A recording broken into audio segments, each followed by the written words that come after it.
계속해서 부흥의 사람들에 대해서 생각을 하는 중에 있습니다. 오늘은 1903년에 있었던 우리나라에서의 부흥에 대해 함께 생각을 하겠습니다. 우리나라도 하나님께서 놀라운 은혜를 주셨고, 우리나라도 교회 역사 속에 다시 볼 수 없을 만큼 크고 놀라운 하나님의 역사가, 그것은 20세기 초에 이루어졌는데 1903년 원산에서, 그리고 1906년 목포에서, 또 1907년 평양에서 1년의 부흥이 일어났고, 그 중에 1907년에 있었던 평양 대부흥은 교회 역사 속에서 그 유래를 찾을 수 없을 만큼 아주 강력하고 아주 엄청난 부흥이었습니다. 그래서 1907년 평양의 부흥을 우리는 평양 대부흥이라고 부르는 겁니다. 그리고 이 대부흥 이후에 1909년에는 이 백만인 구령운동이라고 하는 이러한 이 전도 운동으로 이 부흥의 불길이 계속해서 번져가게 되었는데, 이 20세기 초에 있었던 이 부흥은 당시 나라의 운명이 바람 앞에 촛불 같은 상황에 있었던 이 대한제국, 우리는 흔히 이제 조선이라고 알고 있는데, 이 조선이 19세기 말에 대한제국이라고 하는 명칭으로 국가 이름을 바꿉니다. 그리고 이제 고종왕이 이제 황제를 칭하고, 하지만 그러나 아무리 제국이라 이야기하고 황제를 칭한다고 한들 이미 망하는 나라가 무슨 대국으로 변하는 거 아니에요. 그냥 그거는 이름만 그렇게 할 뿐이지. 이 나라는 청나라와 러시아와 일본의 각축장이 되었고, 이 청일전쟁, 러일전쟁 이런 전쟁터가 되었어요. 외국 군대들이 우리나라에 들어와서 전쟁을 하고, 이 나라 백성들은 외국 군대의 전쟁 속에서 정말 말할 수 없는 고통을 겪을 수밖에 없었고, 이 나라의 황제와 아무리 황제라고 이야기한들 이제는 허수아비밖에는 아닌 상황이 되어버리고 말았습니다. 그런 이 국가가 정말 바람 앞에 촛불 같은 이런 위태로운 상황, 그리고 이 나라는 혼란과 그리고 각종 고통과 괴로움으로 시달리는 이런 상황에서 하나님께서 이 땅에 사는 사람들, 조선 땅의 이 백성들을 지극히 사랑을 하셨습니다. 그래서 1885년에 우리나라에 선교사를 보내셔서 조선의 선교가 정식으로 시작이 되었어요. 그리고 이 선교의 열매들이 하나둘 맺히기 시작하면서 이 백성들에게는 하나님의 은혜가 강력하게 임하고 있었던 것이죠. 그리고 나라가 멸망할 그 즈음에서 이 나라 백성들은 놀라운 영적 부흥을 경험하면서, 나라는 몇 년 후에 멸망하지만 이 부흥의 기억을 간직하고, 부흥의 은혜를 간직하고, 부흥의 능력으로 세워진 이 교회는 이 나라 이 민족을 위로하고 이 나라 이 민족들을 다시 세우는 일을 감당하게 되는 것이죠. 그러니까 하나님의 은혜가 정말 놀라웠던 거예요. 그런데 이런 일들의 시작이 1903년에 있었던 겁니다. 1903년에 8월 8월 24일부터 30일까지 원산에서 선교사들의 기도회가 있었는데, 이 선교사 기도회 개최는 무명의 여선교사들, 이름이야 말하면 이름을 댈 수는 있지만, 그러나 우리들이 알지는 못하는 이런 분들이 선교사들과 그리고 이 조선 땅의 이 백성들을 위해서 하나님의 은혜를 간구하는 기도를 드리기로 작정을 하고 기도하기 시작을 했는데, 8월 하순에 기도회를 계획하고 이 로버트 하디라고 하는 선교사를 강사로 청하게 되었습니다. 그런데 이 하디 선교사가 기도회 강의를 준비하던 중에 말씀을 준비하다가 강력하게 은혜를 받게 돼요. 그리고 이 선교사들의 기도 모임에 가서 이 하디 선교사가 자신의 이제까지의 잘못에 대해서 이제 회개하기 시작을 한 거예요. 자기가 선교사로 사역을 한 지 벌써 10여 년이 되었는데 선교 사역에 열매가 없더라는 거죠. 자기가 말씀을 준비하면서 선교사들이 지금 기도 제목으로 삼고 있는 선교사들의 영적 부흥을 위해서, 그리고 조선 땅에 하나님의 강력한 은혜가 임하기를 위해서 기도해야 되는데, 자기를 보니까 정말 자기는 마른 뼈와 같은, 말라빠진 이 나뭇가지와 같은 상황이었던 거예요. 자기의 사역에는 의미 있는 열매가 없어요. 가는 곳마다 실패했고 가는 곳마다 그는 좌절할 수밖에 없었습니다.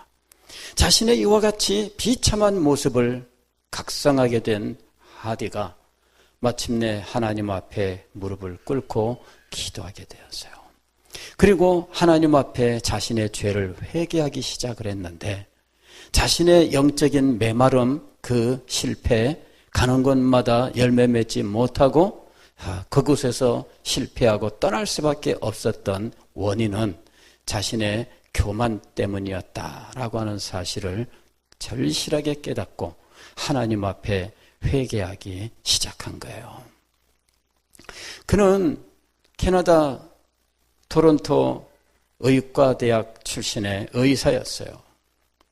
애초에 의사로서 이 조선 땅에 왔던 사람이에요.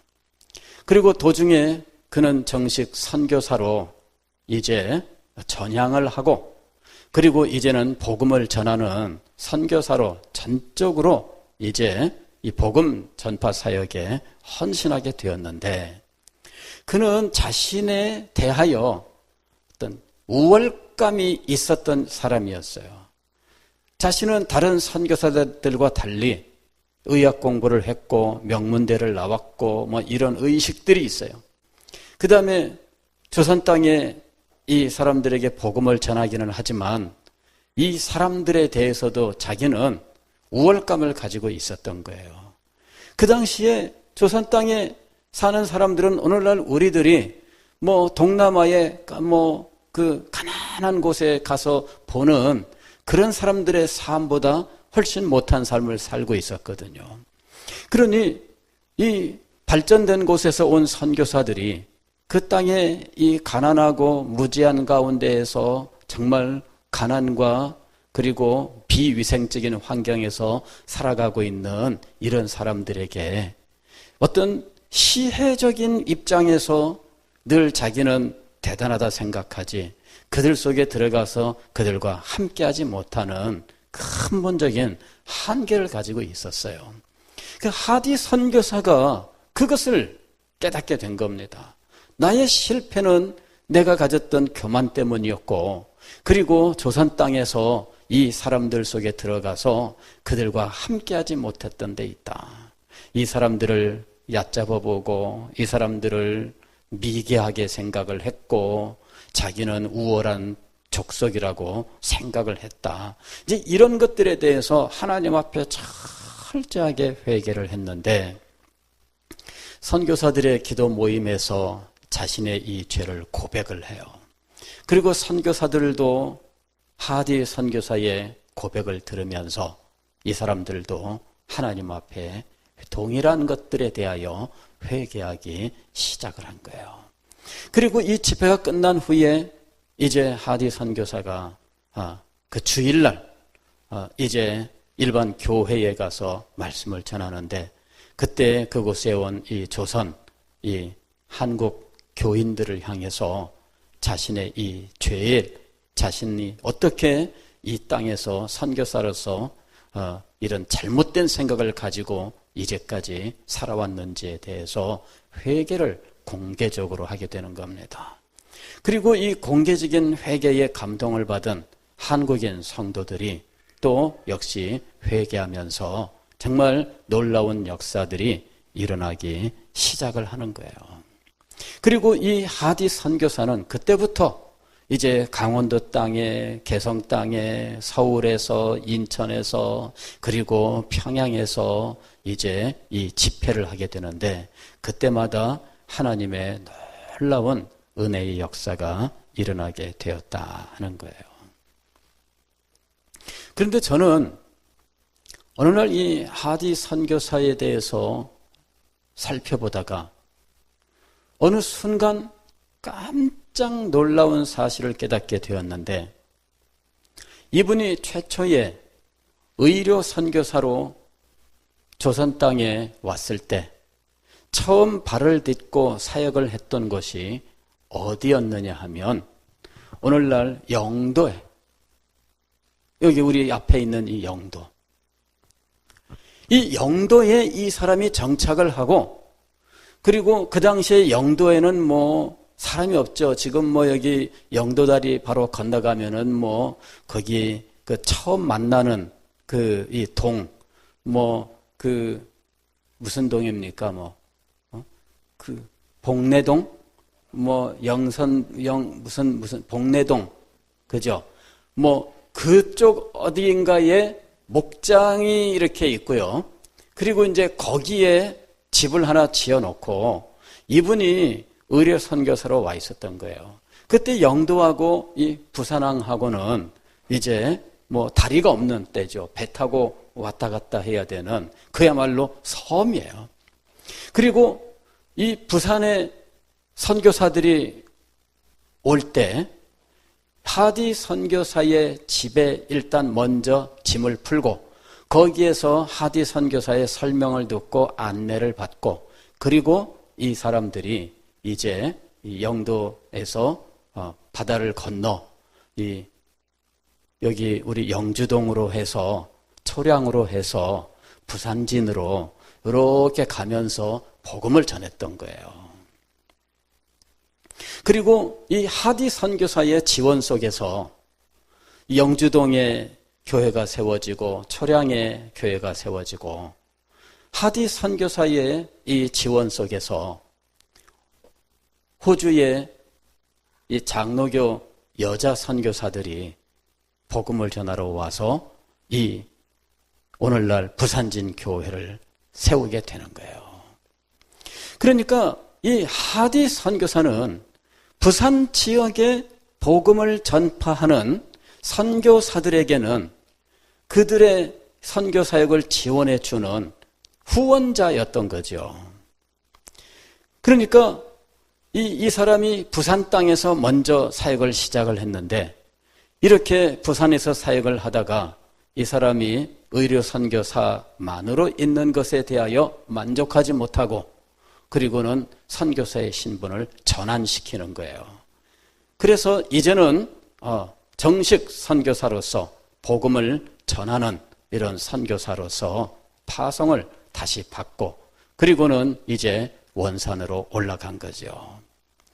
그곳을 중심으로 해서 강원도 북부 지역 그다음에 함경남도 지역에서 복음을 전하는데 이분이 정식 선교사로 훈련을 받은 적이 없는 사람이기 때문에 아마도 많은 실패를 자주 경험하지 않았을까 하는 생각은 해요. 그런데 이분이 하나님의 강력한 은혜를 받으면서 자신의 죄를 회개하고 그리고 마음을 열고 하나님께 붙들려 쓰임을 받았을 때 그는 다른 선교사들을 깨우치고 한국인 신자들을 새롭게 하는 놀라운 일에 정말 능력 있게 쓰임받는 하나님의 사람이 되었다 하는 거예요. 그런데 이 사람의 사역지가 처음에 출발점이 어디였어요? 부산이에요, 부산. 제가 그거를 발견하고 깜짝 놀랐어요. 세상에 부산 땅에 처음 교회가 세워질 때 그때 이 사람이 부산에 있었던 거예요. 오늘날 초량교회가 한강 이남에서 제일 먼저 세워진 교회다. 아니면 통합 측에서는 부산진 교회가 우리가 초량교회보다 몇 개월 더 빠르다. 이렇게 서로 다투고 있는데 사실 양쪽 다 하디 선교사의 도움이 있어서 세워진 거예요, 사실은. 하디 선교사가 그 영도에 있을 때 그때 미국의 북장로교 선교사 베어드 선교사도 이 사람의 도움을 받고 그래서 이 바다를 건너와서 초량 땅에서 이제 교회를 시작하게 된 거죠. 이게 초량교회예요.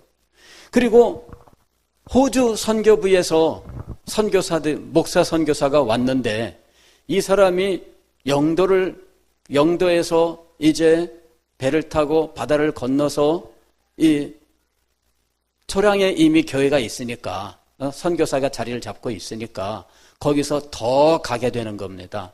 그런데 불과 한국에 온 지 한 달도 안 돼서 이 선교사가 죽어요.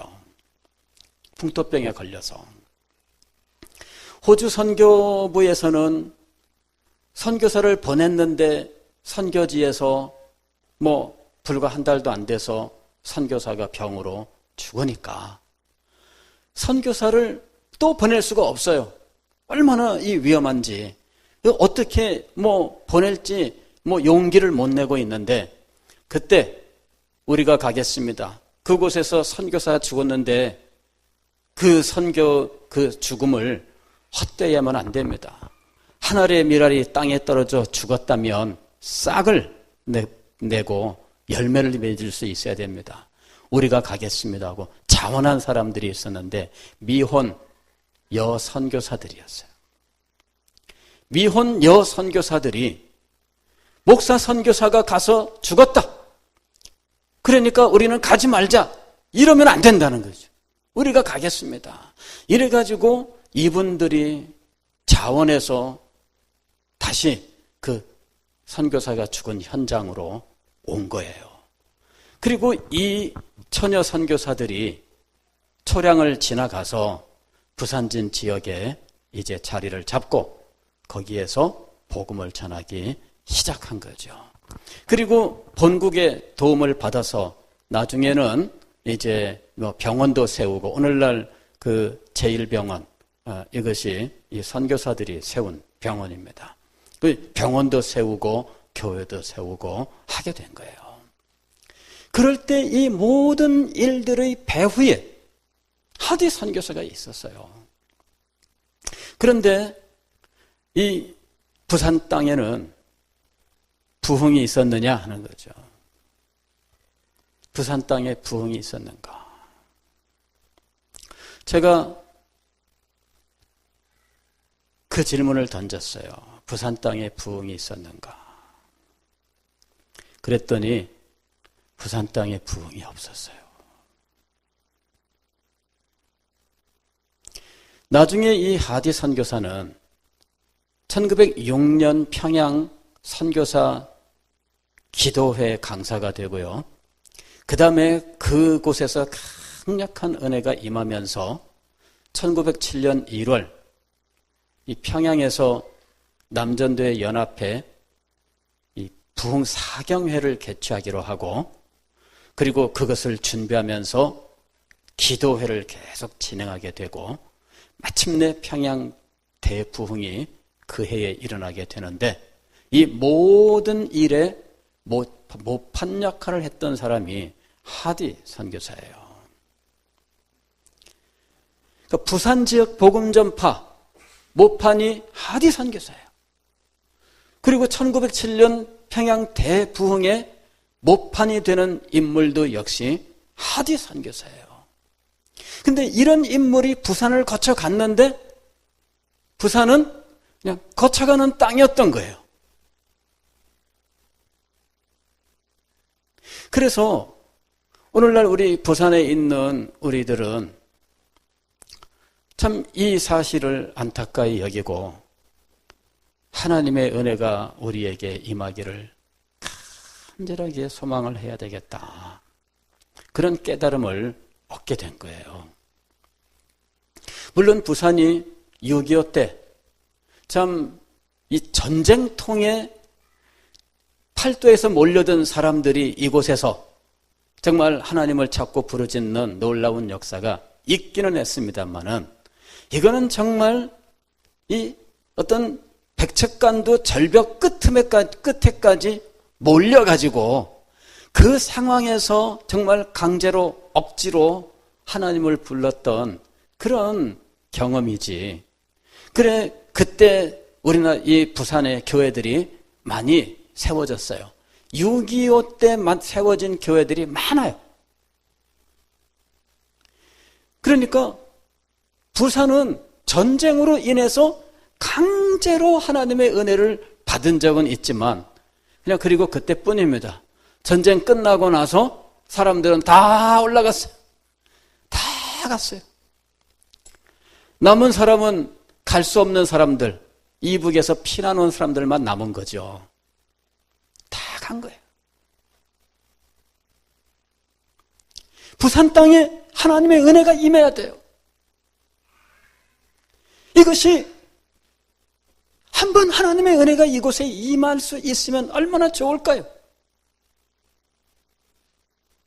저는 이 하디 선교사에 대해서 생각을 하다가 부산에 대하여 더 깊은 소망을 갖게 되었어요. 부흥을 참되게 경험한 적이 없는 부산입니다. 이 땅에 하나님의 부흥이 임할 수 있다면 얼마나 영광스러운 일입니까? 부산에서 하나님의 부흥이 한번 있었으면 좋겠다. 그렇다면 이 땅이 바뀔 거예요. 저는 원래 부산 출신이 아닙니다.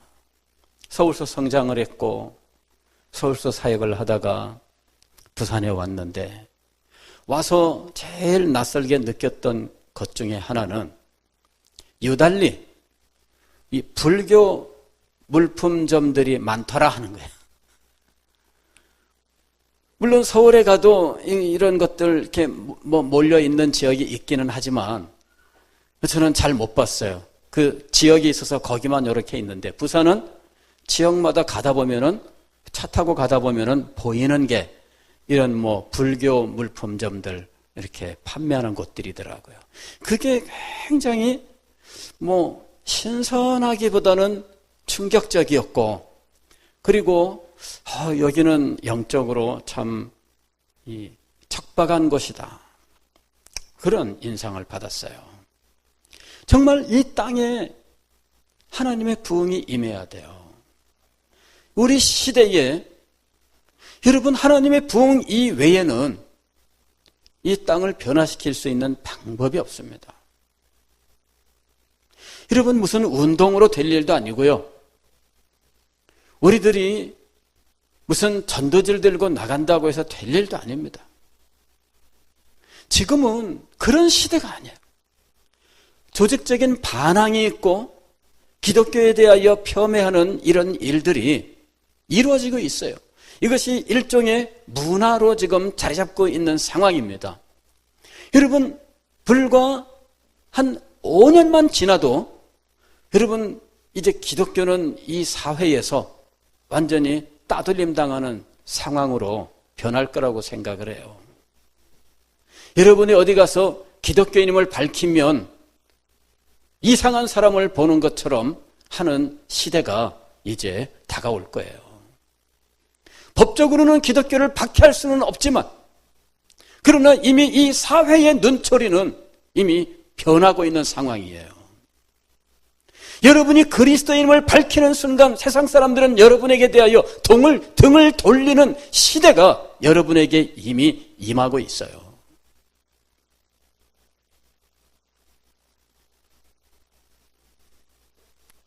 회사에서 여러분은 그리스도인임을 밝힐 수 없습니다. 학교에서 여러분들은 그리스도인임을 밝힐 수가 없습니다. 동네에서 여러분들은 그리스도인임을 밝힐 수가 없습니다. 종교의 자유가 있는 우리나라이지만 여러분은 이제는 종교의 자유를 상실한 사람처럼 살아갈 수밖에 없는 상황이 지금 직면하고 있는 거예요.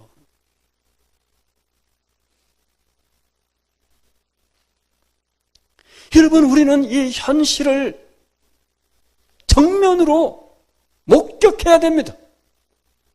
이것을 외면하고 이것에 대하여 등을 돌리고 있어서는 안 됩니다. 정면으로 이 현실을 볼 수 있어야 돼요. 왜 이런 데까지 왔는지 우리들은 정말 가슴 아프지만 분석을 해야 돼요. 그리고 우리들이 고칠 것들은 고치고 오해하고 있는 것들에 대해서는 정정당당하게 해명할 수 있어야 됩니다. 그러나 가장 큰 일은 해명이 아니라 하나님의 은혜와 능력의 나타남이에요. 초대교회 때 기독교에 대한 이런 문화적인 박해가 있었습니다. 사람들이 기독교인들을 오해를 했어요. 그리고 늘 기독교인들에 대해서 비난을 했어요. 기독교인들은 부도덕한 존재들이고 아주 악랄한 존재들이다, 이런 인식들이 퍼져가고 있었어요.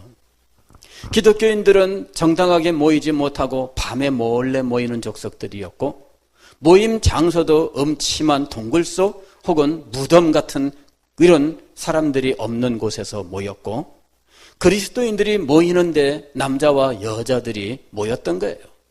사람들이 볼 때는 그런 모습들만 가지고도 이거는 정말 이상한 사람들이라고 볼 만한 거였습니다. 왜 밤에 모이냐 이거죠. 그리스도인들이 박해를 받기 때문에 밤에 모일 수밖에 없었는데, 그런데도 그거를 이해하려고 하지 않습니다.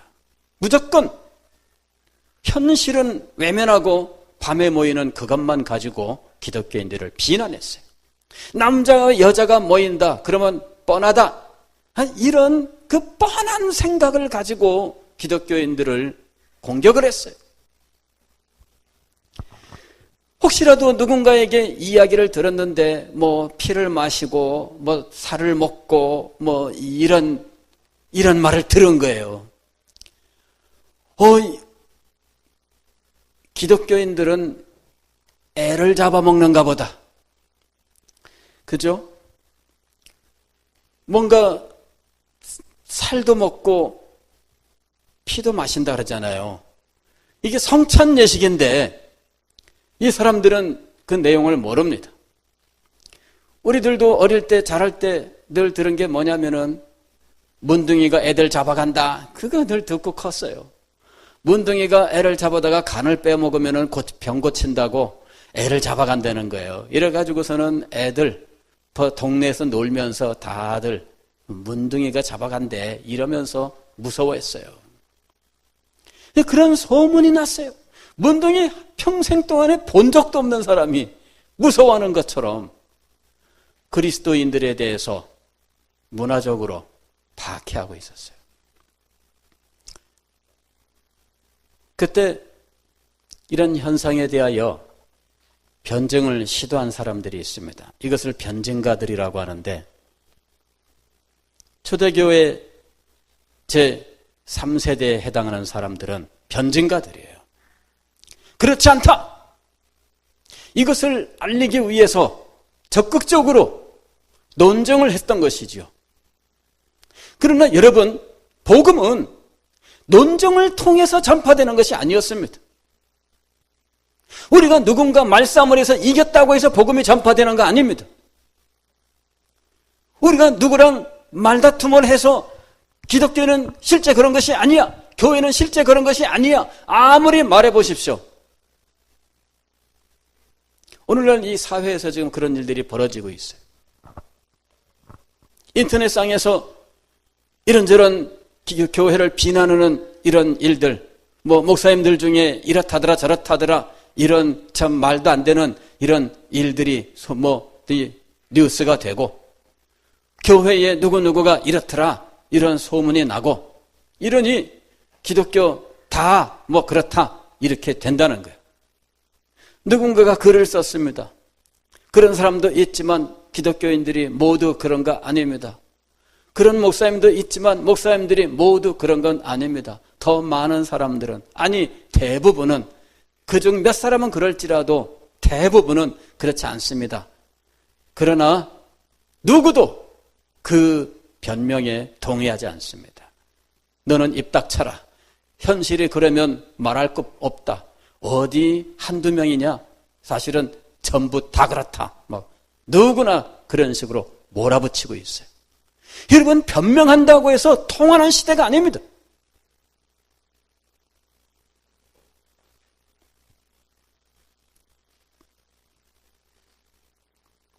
방법이 있는가? 인간의 방법이 아니라 하나님의 방법입니다. 초대교회 그 한 줌의 사람들이 복음을 전파할 때 변증을 통해서 복음이 전파된 것이 아니라 능력이 임함으로 복음이 전파되었던 거예요. 믿습니까? 여러분, 사도행전이라고 우리가 부르는 성경책은 학자들이 늘 이렇게 이야기합니다. 이는 사도들이 활동했던 이야기, 사도들의 활동사라고 하는 것이 사도행전의 의미인데, 실상 이것은 성령행전이라고 부르는 것이 더 합당하다. 무슨 말씀이냐면은 사도들이 복음을 들고 나아갔으나 사도들에게 역사하신 성령의 강력한 은혜로 그 능력의 나타남으로 복음이 전파되었다는 거예요. 교회의 역사는 성령의 역사입니다. 복음 전파의 역사는 성령의 능력의 나타남의 역사예요. 오늘까지 복음은 그렇게 전파가 된 겁니다. 그런데 항상 우리가 함정에 빠지기 쉬운 게 뭐냐면은, 그렇게 복음이 전파되었음에도 불구하고 우리는 어떤 성공을 관찰하면서 그 성공의 원인을 잘못 분석하는 위험에 늘 노출되어 있다는 거예요. 가령 어느 날 땅에 떨어진 감, 이것을 맛본 사람은 그 다음부터 늘 감나무 밑에 가서 땅을 쳐다보게 된다는 거예요. 이 과일은 어디에 붙어 있습니까? 감나무에 붙어 있는 거예요. 그러면은 감나무를 바라봐야 될 거 아니에요? 그런데 이 사람은 무엇을 경험했어요? 이 감을 땅에서 주워 먹은 경험을 한 거예요. 제가 그 사람이에요. 제가 강화도에 갔는데, 강화도령 살던 그 사저에 제가 관람하러 갔는데 그 집 뒤에 감나무가 있었어요. 그런데 제 주먹보다 큰 감이 뚝 떨어져 있던 거예요. 누가 볼세라 이걸 집어들고 이거 이 집에 줘야 되냐, 가지고 먹어도 되냐 갈등하다가 깨진 거니까 한번 먹어보자. 홍시, 주먹보다 더 큰 이 홍시를요 먹었는데 정말 맛있어요. 다시 2, 3년 후에 또 갔는데 저는 어디를 보았을까요? 땅을 봤어요. 또 없나?